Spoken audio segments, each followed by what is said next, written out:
controladores também estão envolvidos nesse processo. O controlador VAV, o controlador para iluminação, controlador para bomba, controlador para fan coil, controlador VAV. Então, a gente está vendo aqui também vários controladores. Agora, particularmente a Mercato, então, como eu expliquei no início para vocês, ela tem duas linhas de controladores. Uma linha de controlador dedicado e uma linha de controlador programável, né?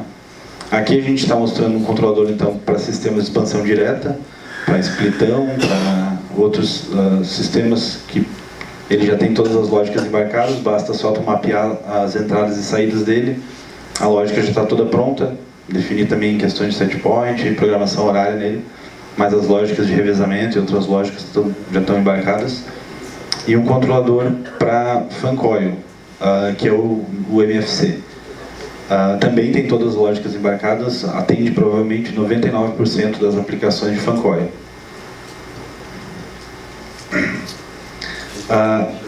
Para alguma aplicação específica que esses dois controladores possam não atender, então a Mercato tem os controladores programáveis, que eles não possuem nenhuma lógica embarcada, eles são programados através de programação de blocos. Então ali é possível automatizar qualquer coisa praticamente, né? O mesmo controlador pode automatizar uma CAG, controle de iluminação, controle de acesso também se for necessário. Então é um controlador que tem uma gama de aplicação bem ampla. Aqui então a gente marcou aqui, né, onde esses controladores se aplicam. Dispositivos controlados. Então, a gente pegou a temperatura lá do sensor, passou para o controlador comparou com o setpoint, agora ele vai atuar realmente no ambiente. Então, a gente vai abrir uma válvula, a gente vai abrir um damper, né, se o ar aqui dentro, o ar deve estar bem saturado aqui dentro, uma quantidade de CO2 bem alta, como aqui provavelmente não tem renovação de ar. Se tivesse um controlador aqui, ele ia ver que a taxa de CO2 está altíssima e iria abrir um damper e insuflar ar renovado aqui dentro. Ou poderia abrir a válvula de água gelada para, né, resfriar o ambiente, ligar uma sequência de resistências. Então os dispositivos controlados são esses. São os dispositivos que o controlador vai usar para realmente atuar na condição do ambiente. Então aqui a gente colocou alguns dispositivos controlados, né, válvulas, atuadores, dampers e dispositivos de velocidade variável. Os inversores de frequência aqui, um damper, um ventilador.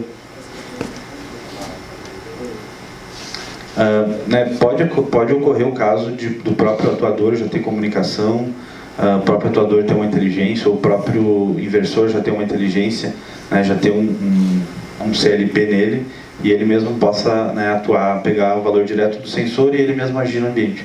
Mas o processo da malha que a gente adotou foi esse ali.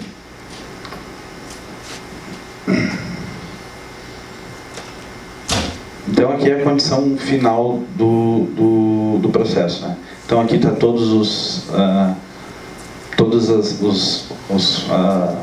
processos que a gente falou. Então aqui está mostrando aquele ciclo que a gente mostrou para vocês no início da apresentação. E por fim a condição final, ou variável controlada, né? Que é o resultado do sistema, que é o resultado do trabalho do sistema de controle. Então essa condição ela deve corresponder ao objetivo, né, do processo, que é a gente pode simplificar pelo setpoint, né? Ou além do setpoint, pela condição de acústica, pela condição de conforto térmico, ou a condição que a gente deseja fornecer para esse ambiente. Aqui a gente colocou também umas definições e focou mais na parte de controle, né? Quais são as funções do controle? Então, integrar variáveis que fazem parte do processo, uso inteligente do sistema de HVACR, né, para o sistema trabalhar no seu ponto ótimo, garantir os parâmetros do projeto, extrair o máximo em termos de conforto e eficiência do sistema de ar-condicionado. O ar-condicionado, para ele ser mais eficiente, é a gente deixar desligado, né? Se a gente deixar desligado, ele está no ponto excelente de eficiência dele. Mas aí a gente perde a questão do conforto, que também o sistema de ar-condicionado só existe para garantir o conforto térmico para os usuários, né?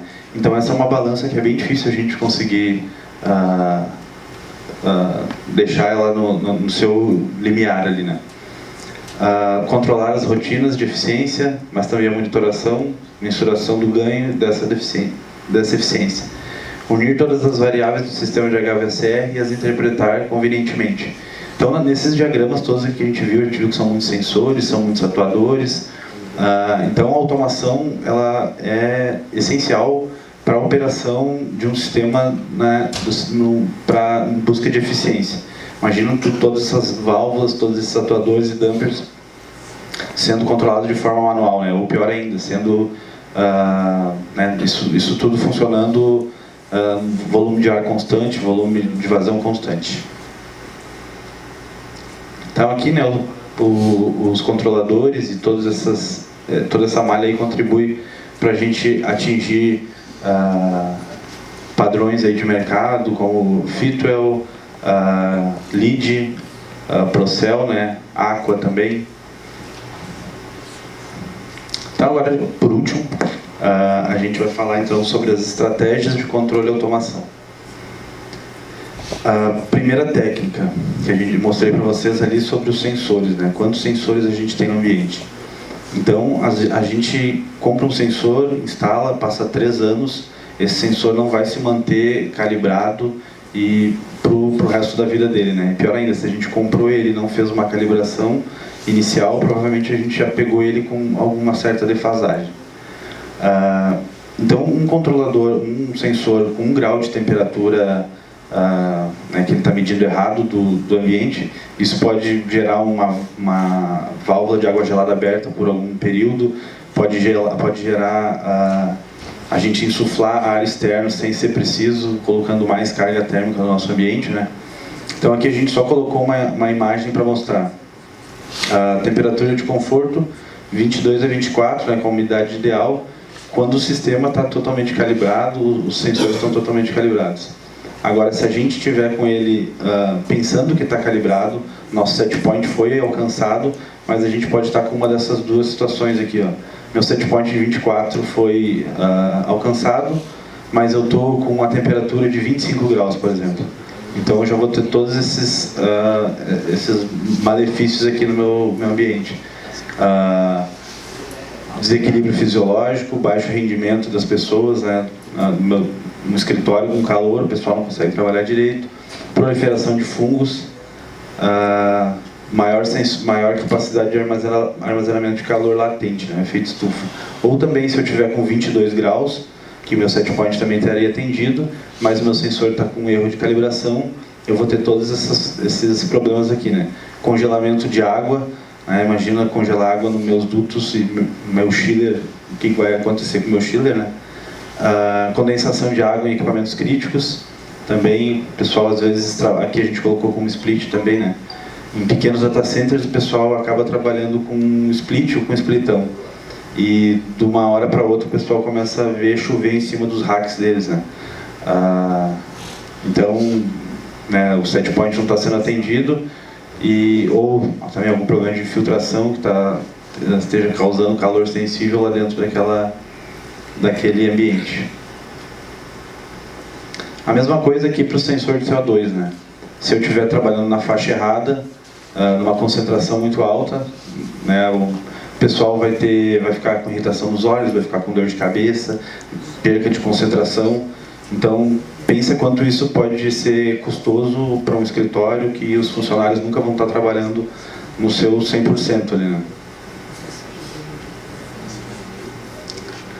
Então, continuando na malha lá, a gente já viu agora qual a importância de manter um sistema com sensores calibrados, manter essa calibração conforme o fabricante recomenda. Alguns sensores de ano em ano, de 2 em 2 anos, são aconselhados a ser recalibrados, né? Controladores dedicados, então. Aqui a gente colocou um produto novo da Mercato, que é o MIV, que ele é um controlador para expansão direta, né? Para split, para controlador para equipamentos com infravermelho. Então, o problema que a gente tem na automação de um prédio, às vezes no retrofit, quando a gente tem muitos splits, né? Na PUC lá de Porto Alegre, são mais ou menos 700 splits que eles têm em um dos prédios, E eles tinham uma pessoa que passava de manhã para ligar, passava de noite para desligar, e ela setava, quando ligava, setava em 24, os alunos chegavam com o celular e baixavam para 16 graus. Então aquilo ficava, às vezes, o dia todo sem alunos, às vezes em 16 graus. Então como é que a gente coloca esses sistemas que já têm a sua automação, como é que a gente embarca isso no nosso sistema de automação, como é que a gente controla isso pelo nosso supervisório, como que a gente consegue agir nisso aí. Então esse equipamento MIV, ele é capaz de fazer isso, né? Ele tem comunicação Modbus, por enquanto, depois vai ter comunicação BACnet também. Então, através dele, tu coloca mais um equipamento para dentro do teu sistema de automação, garante que esse equipamento vai trabalhar de forma eficiente. Se a temperatura dele for alterada por alguém com o celular ou com o próprio controle, esse controladorzinho vai lá e escreve de novo, através da interface infravermelho, a temperatura do set point que a gente tinha planejado para ele. O MFC e o MFC Ethernet, né, que são os controladores configuráveis específicos para controle de temperatura, umidade, pressão, entalpia e renovação do ar pela taxa de CO2. Esses controladores então são aplicados a fan coils, como eu tinha mencionado para vocês. São controladores que já foram bem testados, o firmware deles já foi várias vezes atualizado, com até o feedback de vocês mesmos, do pessoal de campo, que às vezes tem alguma nova solicitação, a gente acaba incorporando no firmware desse equipamento. Então ele é um equipamento bem completo, um equipamento que pode... esse aqui tem um equipamento maior, que é o 46, que ele tem 46 entradas e saídas, então provavelmente ele dá conta aí de bastante, da maioria dos casos de aplicação aí de fancore. Aqui então, como a gente estava falando sobre controle, todos os controladores, né, aqui a gente colocou os controladores do mercado, mas né, qualquer tipo de controlador, quantos deles são aplicados no sistema. E se esses controles também, esses controladores trabalhassem todos eles standalone, também seriam, né, uma outra falha que a gente teria. De repente esse controlador aqui, sem o conhecimento de alguma variável desse controlador aqui do lado, ele está trabalhando num ponto, mas se eles tivessem algum tipo de comunicação, esse trabalho em conjunto deles poderia aumentar a eficiência do meu sistema, né? Então, o mercado trabalha com protocolos abertos, então, tranquilamente, todo esse sistema aqui poderia estar integrado, conversando com o mesmo protocolo, um equipamento conhecendo os parâmetros do outro, e dessa maneira, muito mais fácil a gente conseguir atingir o nosso objetivo aqui e atingir as condições de projeto.